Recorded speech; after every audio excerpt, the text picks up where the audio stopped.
All right, guys, welcome back. Let me move my face so y'all can see a little better. Okay, so today we're going to be talking about mitosis. You may recall from our last lesson, which would have been probably last week sometime, we talked about the cell cycle and we had an overview of it, right? So we know that cells spend a lot of their time in something called interphase. So we're going to talk a little bit more about that today. We're also going to talk about how we divide our nucleus and then what can happen when cell division kind of goes out of control. So let's get started. All right, so interphase. We know that inter means between, and we talked a little bit about this in our last lesson. Okay, but about 90% of the cell's time is spent in interphase, which is a ton, okay? Most of a cell's life, it's not doing mitosis, it's doing all this other stuff. So during interphase, we have our nuclear membrane, we have our centrioles. Hold on.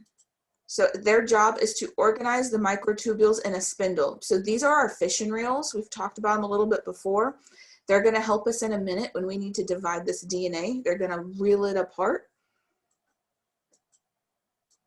And we still have our nucleus and all our chromosomes and all that. So interphase, the cell, it may be getting ready, but it's doing its job for the most part. It's just being a cell.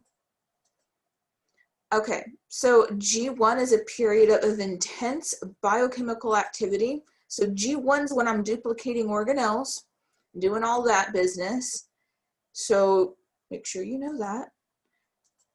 During S phase, I'm synthesizing or duplicating DNA. And then G2, I'm making the special things that I need for cell division. So like getting our microtubules or whatever ready to divide the cell. I'm getting all that, getting my fishing tackle ready to go because I'm going to have to reel in some chromosomes. So that's going on in G2. So G1, we're duplicating organelles. S, we're duplicating DNA. And G2, we're getting our fishing gear or our centrioles and our microfilaments and all that ready. Okay, so remember, interphase includes G1, S, and G2. This is what happens before mitosis. So if I ask you the stages of mitosis, I don't want to hear interphase because, y'all, it's before that, okay? It's not even in there. She doesn't even go here, guys. So mitosis itself has 4 stages, and we talked a little bit about this on your assignment for Thursday, and this is where PMAT comes in. Prophase, metaphase, anaphase, telophase. That's how I remember it. If you've got another memory device to help you, a mnemonic, go with that. But PMAT, prophase, metaphase, anaphase, telophase. I promise you on your quiz for the cell cycle and cell division, you got to know these stages in order. It's going to be on there. So whatever you got to do to learn it, do it. Okay, prophase. So the P of our PMAT. So the chromosomes start coiling up and become distinct from one another. We saw in interphase, it was all kind of loose, you know, people were using it to make proteins, all that jazz. But think like if you wanted to split Christmas lights with somebody, and all your Christmas lights are just in a box. If you wanted to divide those up, say your sister's moving out and she needs some of the Christmas decorations, you would want to coil up those Christmas lights so it'd be a lot easier to divide them. If you don't coil them up, it's a huge mess and you're probably going to break some of them. And cells have that same problem. So they don't want to break the DNA. They don't want to damage the DNA in any kind of way, because if you damage it, we get something called mutations. And mutations, sometimes they don't hurt the cell, but sometimes they really do. And like cancer is a mutation. So we really don't want that to happen. So we're going to coil them up and try to do this as safely and efficiently as possible. So the nucleolus disappears. The chromosomes are doubled throughout their length. So they're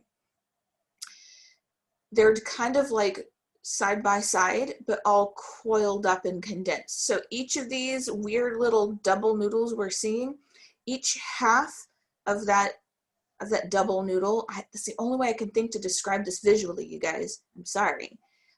Those are chromatids. And Yeah, so each half is a chromatid, and they're connected by something called a centromere, not to be confused with the centriole. A centromere is just the little center part that connects two sister chromatids. So the centrioles separate and begin moving to opposite ends of the cell, and they start making this spindle, like their fishing line. So this is early prophase. So late prophase, this is the picture you're going to mostly see when we talk about prophase, and you have to identify it. So the chromosomes have the spindle fibers attached, but they're not going anywhere yet. And our nucleus has disintegrated. This is a lot of times what you're going to see. So the spindle structure helps separate these chromosomes. And during the prophase, the pairs of the chromatids become attached to the fibers. So you see that the little gold fishing lines here, they're attached to the middle of these chromosomes, because remember the middle is the centromere.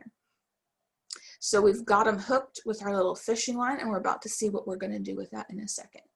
So this is still prophase. Okay.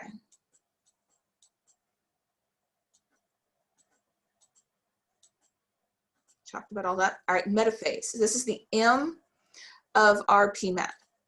So the centrioles are at opposite ends of the cell, and this is what I would look for when you're trying to identify this. You've got the chromosomes lined up in the middle of the cell during metaphase. That might be a way to help remember it. Metaphase, middle. They're all in the middle right there. So the spindle fibers are pushing and pulling these chromosomes to get them to line up in the middle. So each chromosome is connected at the centromere, like we said before, and we're starting to reel them around. All right, anaphase. So the centromeres divide and the chromatids begin to move to the opposite sides of the cell. So we see them in these little V shapes, and they're getting dragged to the other ends of the cell. This is what you look for when you're trying to identify what phase a cell is in. So the microtubules shorten and the chromatids get pulled apart. Think about when you're reeling in a fish with a fishing pole, right? So when you're reeling it back in, you're winding the fishing line around the reel, right? It's shortening the line and it drags the fish towards you. That's what's going on with these chromosomes. So by the end of anaphase, each end has an equivalent set of chromosomes and it's complete. So they have a full set of all the DNA that the cell's supposed to have. Telophase. So like a telescope means you can see things that are far away. So telophase, our cells are starting to move away from each other. So the nuclear membrane begins to form, the nucleolus returns, and the cell membrane begins to pinch in, which is called a cleavage furrow. I know there are not school appropriate words that kind of sound like this, but all cleavage means, as a technical term, is that something, is split in two. So we're going to have two exact copies. So mitosis makes two identical cells. All right, so this is very similar to what you're going to be seeing on your activity. So these are some, looks like plant cells that are in different stages of mitosis. So all of our ones, they're thick so that we can see the individual chromosomes. So that probably means it's prophase. Okay. Number two, all the twos, you can see that they're kind of along the center of the cell. It's a little hard to see, but it's along the center of the cell. So that is metaphase. Three, we can see that they're being dragged apart to opposite ends of the cell. So that's anaphase. And then our one number four that we have, we can see the DNA is kind of at opposite ends of the cell. So that's telophase. And our one number five right there, it's definitely interphase because you can't really see the distinct, like they're not bundled up. So it's all kind of loose and you can't really see it. All right, so this one right here, what phase do we think that is? It's metaphase. You can see that the DNA stained in purple is all along the center of the cell. So we know that M, middle, metaphase. So that one right there is also a metaphase. What about that one right there with the red arrow on the bottom? So it's split to opposite ends of the cell, which means it's anaphase. This one that's moving to opposite ends of the cell, so this is also anaphase. We have two cells that are dividing and moving away from each other. So this would be telophase. This cell has duplicated and its cell membrane starting to go away. So this is prophase. Oh, we have chromosomes in the middle. Middle is metaphase. All right, cytokinesis. So cytokinesis is technically after mitosis. So at the end of mitosis, two nuclei or nucleuses, we don't say nucleuses, we say nuclei, have been formed. So each nucleus has an identical set of chromosomes. So cytokinesis is the division of cytoplasm. So mitosis divides the nucleus, cytokinesis divides the cytoplasm. So all of the organelles, all the goo in the cell, that gets separated in cytokinesis. Cyto means cell, kinesis means moving. So this is the final process of dividing these cells apart. So it usually occurs at the same time as telophase. You're gonna see on our drag and drop activity that it's the same picture because they're both happening at the same time and the cell looks the same. You can't really tell what it's doing because it's doing both at the same time. So in animal cells, when we do cytokinesis, we make something called a cleavage furrow. I know this looks like a peach or like a weird steamed bun or something, but the cell has to start pinching apart into two separate cells with all of its own stuff. So that's what it's doing. It doesn't like tear apart, it pinches in on itself, like when you're pinching off a clump of dough and then moves away. So in plant cells though, they can't really do that. So they have to build a plate between the two of them. So a cell plate forms between the two nuclei, and that's how they do it. They just weld themselves off from their sibling. You know, like when you put a line of tape across their end, be like, this is my side and that's your side, and you stay over there. That's what plant cells do. Okay, so some final takeaways from mitosis. It takes between 30 minutes and 2 hours. It just depends. So one mother cell yields two daughter cells, and they are identical to each other. I guess they really like anaphase because both of these are cells in anaphase, and that bottom picture is super pretty and I live for it. Okay, so mitosis. So if you're a unicellular, meaning you have one cell, we do asexual reproduction this way. So if I want to make more of myself as a single-celled organism, I can make more of me. So in multicellular ones though, it results in growth and repair. So let's say you cut yourself and you have to make new skin cells. Mitosis is going to help you repair yourself. So the two cells are duplicates, and it ensures that new cells will be able to carry on the same functions as the mother cell. So this is super important. You're going to have to know why we do mitosis. Okay? So the cell cycle, we have to regulate this some kind of way. So the amount of times a cell divides depends on the type of cell. So like skin cells that you're always cutting or whatever, they have to divide a lot. Your cells in your intestines, they have to divide a lot because I don't know if you realize this, but you damage them a lot. You have things constantly moving through there. So they are some of the fastest dividing cells in your body. So like liver cells can divide, but only do it when they need to. So the most specialized cells like muscle and nerve cells, they don't divide at all. This is why if you cut your arm or you get a bad scrape, like you fell down playing football or something, you damage your skin, but it'll heal. But if you damage your spinal cord, you usually stay paralyzed your whole life. So I can divide and repair my skin cells, but not my nerve cells. So just keep that in mind. So when cells come into contact with other cells, they respond by not growing.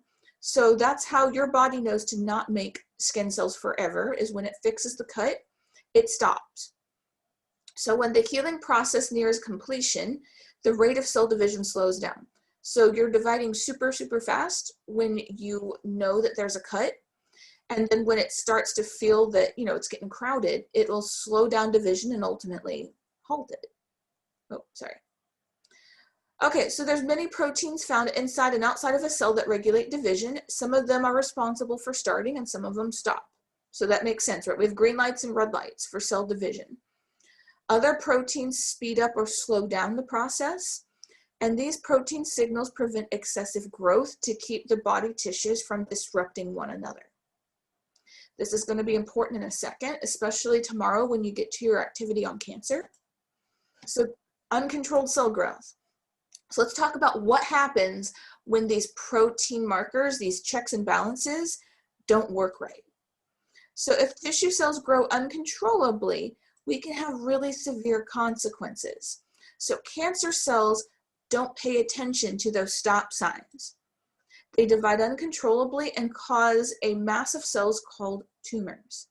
You may know someone who has had cancer. This is what it is their body is no longer recognizing the stop signs for cell growth. So wherever the cancer is, that's the type of cell that isn't obeying basically the traffic laws of cell division. So if you've got like skin cancer, that means that your skin cells are growing out of control. If you've got leukemia, it's something in your blood cells that is growing out of control. It doesn't sound like it'd be a bad thing, but if they're just dividing and not carrying oxygen or fighting off invaders, that could be a really bad thing for you. So these tumors are just a ball of cells that they're not doing their jobs. They're just putting all of their energy into dividing. So they can damage surrounding healthy tissues because all this cell division takes a lot of energy and they're taking it away from the rest of the body. So all cancers have one thing in common. The protein regulators that control the cell cycle have failed to do their job. Okay, so we're going to stop with the notes right there for today. This uncontrolled cell growth, we're going to revisit this idea tomorrow, but let's real quick talk about what y'all are doing for your assignment today. So you got a mitosis drag and drop. Okay, so here's your directions. You're going to make a chart with the stages of mitosis, and you have 3 types of objects to move around. There's the names of the phases, there's their descriptions, and then there's a picture. And you've got to make sure that the picture, the label, and and the description all match going down a column. So here's your drag and drop, right? So we have the names of the phases, we have their descriptions, and we have their pictures. Remember that cytokinesis and telophase have the same picture because they happen at the same time. We talked about that. So for PMAT, we know prophase happens first. So I got to click on this box. I got the little 4 arrows. I might have to move this out of the way because it's being obnoxious. All right, so got a prophase, and I'm gonna, all right, hold on guys, be patient with me. Just move it out of the way. Okay, here we go, finally, thank you. So no, prophase happens first. So what happens in prophase? Break apart, sister chromatids go to opposite ends of the cell. Well, that's not what happens. Chromosomes condense and spindle fibers form. That sounds like what I'm looking for. So move my other stuff out of the way. So we're gonna move this here. Stop. Okay, so which of these cells is in prophase? Well, this looks like my picture from that. I've got condensed chromosomes and I got spindle fibers. So I'm gonna move my other junk around. And I got the picture in the right box. So prophase, they condense and spindle fibers form, and then I have my picture. So you're gonna go through, make sure they're in order. So prophase, remember metaphase, anaphase, telophase, and cytokinesis, and get everything else matched up, okay? Then you also have this second part that looks suspiciously like what we talked about in the video. So that's just a little bit of extra points for people who are actually watching the video. You know, all the ones are going to be the same label, all the twos, all the threes, and all the fours. They're all the same label. Okay, so just tell me what all the cells at 1 are doing, what all the cells at 2, etc. So all the ones we said were prophase, so you put prophase down. Okay, so I hope that wasn't too much of an information dump. Let me know if you have any questions, and I'll see y'all in the next video. Take care, guys.